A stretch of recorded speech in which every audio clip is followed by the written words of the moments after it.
Did Sony lie about the PS5's SSD? If this PS5 hardware news is true, it's all over. Is Sony being forced to make the PlayStation Store better?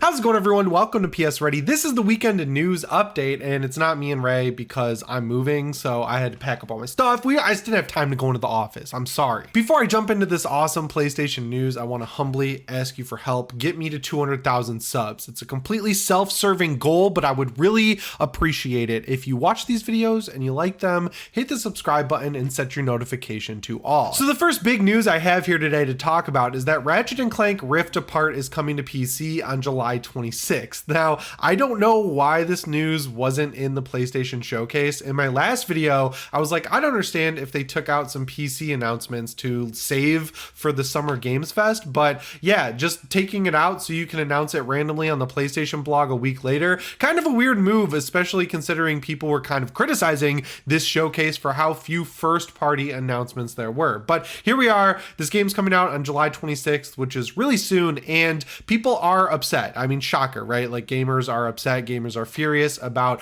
the latest PlayStation PC port. Now, the first thing people are upset about, I definitely disagree with, and it really just feels like fanboyism and something to complain about. People are saying, oh, there's no more PlayStation exclusives, there's no PS5 exclusives anymore, everything's coming to PC, so why would you buy a PS5? I mean, the obvious and just like clearly right in front of your eyes answer to that is there are literal years in between these games coming out on PS5 and PC, whereas on the Xbox side, you get the same game on PC and on Xbox day one. So if there's not really a reason to buy a PS5, there's literally zero reason to buy an Xbox, but people are still buying game consoles because A, they're easier to use. You just plug them into your TV, you get an operating system that's easy to manage. And then finally, yeah, the games take years to come out on PC from PS5, and PCs are more expensive than PlayStation. So there are plenty of reasons, I promise you, that people will default to a PlayStation 5 over a PC. It's not like there's a marketing campaign for like the PC. There's like thousands of different kinds you can make or buy. So yeah, I don't really think that's a fair criticism. But there was another piece of criticism that definitely is coming off more legitimate, which is that Sony sort of used the marketing to really oversell how important the PS5's SSD was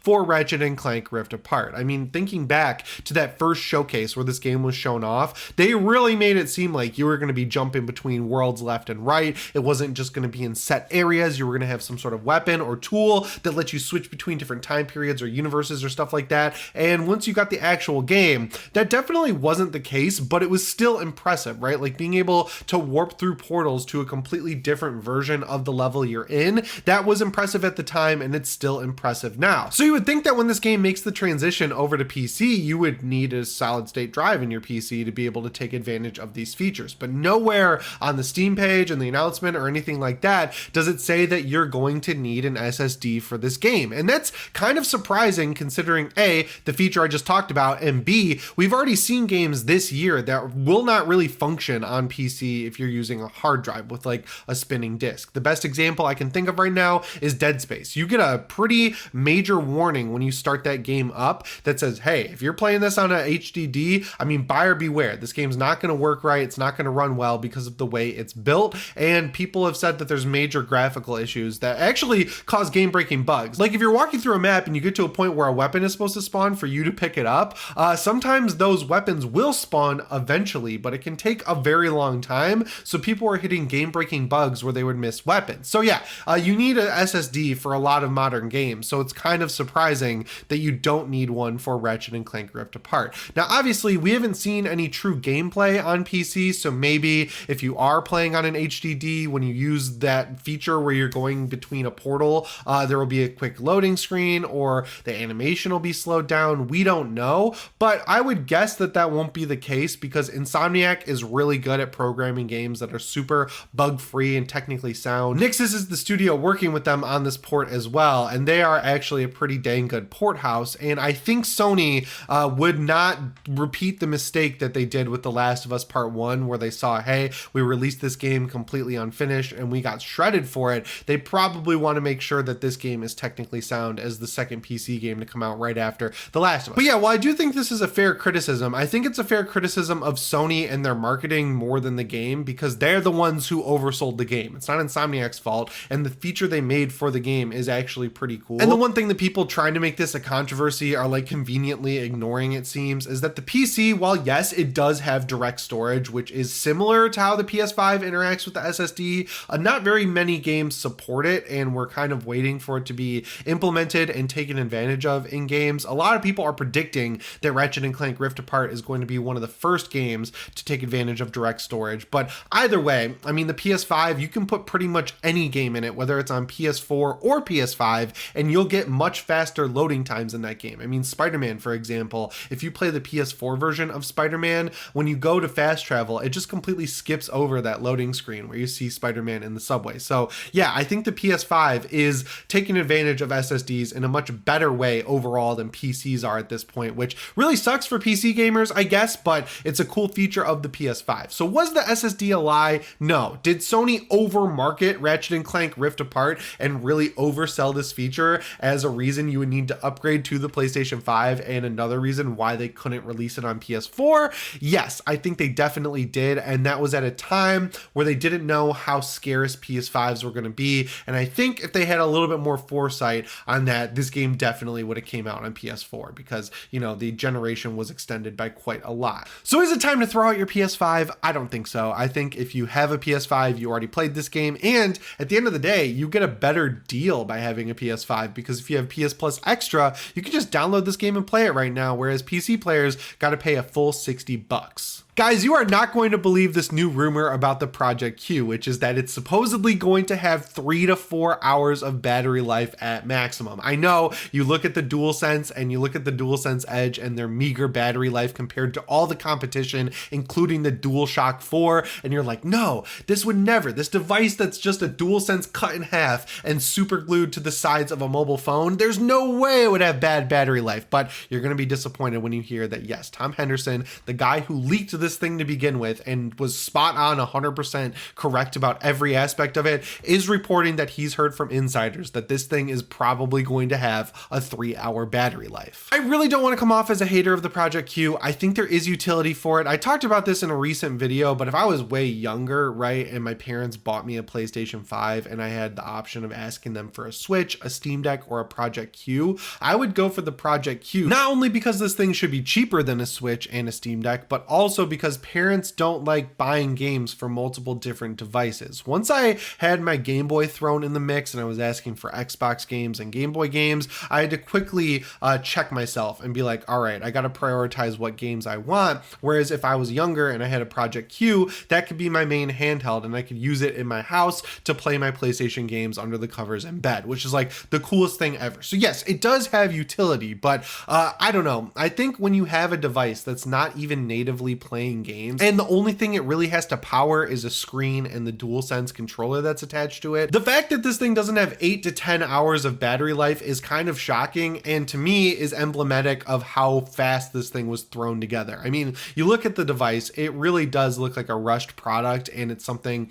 that Sony really wants to get out there as soon as possible, and hearing that the battery life is going to be this bad just kind of confirms that to me, personally. I think Sony needs to kind of get ahead of the criticism of this device and do a full announcement sooner rather than later. We need to know the battery life, we need to know the screen resolution, we need to know the hertz of the screen, because the ROG Ally has a 120 hertz screen, whereas the Steam Deck is 60, and this one's looking like it's going to be 60 as well. We need to know if it's OLED. We need to know a lot about this thing, and also we need to know if it has any sort of operating system. Like if I'm out and about, right, like I don't need to be able to play games on it. I would like to be able to play games on it, but judging by the fact that it's supposed to be cheap, you're probably not going to be able to. I want to know if I turn this thing on and it's not connected to Wi-Fi, if it even has an operating system or anything of the sort, or if it's just going to say, hey, connect to the internet so you can do anything with this device, because that's really not a great proposition to have this thing's life cycle be entirely determined by the life cycle of the PlayStation 5. But in the meantime, it looks like Sony's going to have another government entity coming after them and really interrogating them for their business practices. This time around, it's Romania coming after them, and it's specifically the Romanian Competition Council, and what they're taking issue with with is the fact that Sony sells games exclusively on the digital store, the PlayStation Store, and also doesn't allow you to buy those keys from any other third-party retailer. They're taking a big issue with that. And I know when this stuff comes out, it's really not clear how seriously you should take it, but it looks like Romania is taking it very seriously because they've already toured PlayStation's European headquarters, and they're really interrogating this situation from top to bottom. It's a strange situation because Sony honestly created it for themselves. Back in the PS3 and early PS4 days, you actually were able to get game keys on places like Amazon or eBay or other selling sites that had PlayStation keys. But eventually, Sony started to make it where they dwindled down the storefronts you could buy these games on. They also rarely discounted them, and then eventually they made it so you couldn't buy digital games anywhere except the PlayStation Store, which really seemed like a short-sighted way to combat key reselling. And the best example I can think of as a way to explain this is with Steam. So there are things like Humble Bundles, there are websites like G2A, there are websites like Green Man Gaming that all deal in Steam keys, and they basically have a sliding scale of how reputable these sites are, and really depending on how reputable they are or aren't, that's really how much cheaper the games are going to be or more expensive. So if you go to G2A, you might be buying a stolen key, but you're going to get it a lot cheaper than you would on a place like, I don't know, Green Man Gaming or Amazon. Now with stuff like Humble Bundle, when you buy a bundle, you might be buying it for like 2 games out of the 5 or 6 that are offered, and if you already own any of those other games, you still get the key, and at that point you could sell it or give it away. Sony wanted to combat that. That's why they basically took away the capability to generate PlayStation Store keys and sell these games outside of the PlayStation Store. So yeah, they kind of created this problem themselves. And this is definitely a double-edged sword for sure, because on the good side, if Sony is kind of taken to task by a European entity, they might have to completely revamp the PlayStation Store and make it so you can buy these keys on other sites, which would be good for us because, as I've been talking about with this all digital future where all these game developers and publishers and everyone wants to get away from physical games because A, they want to combat used games, and B, if you have a digital console and the only way to buy games is on the store that console uses,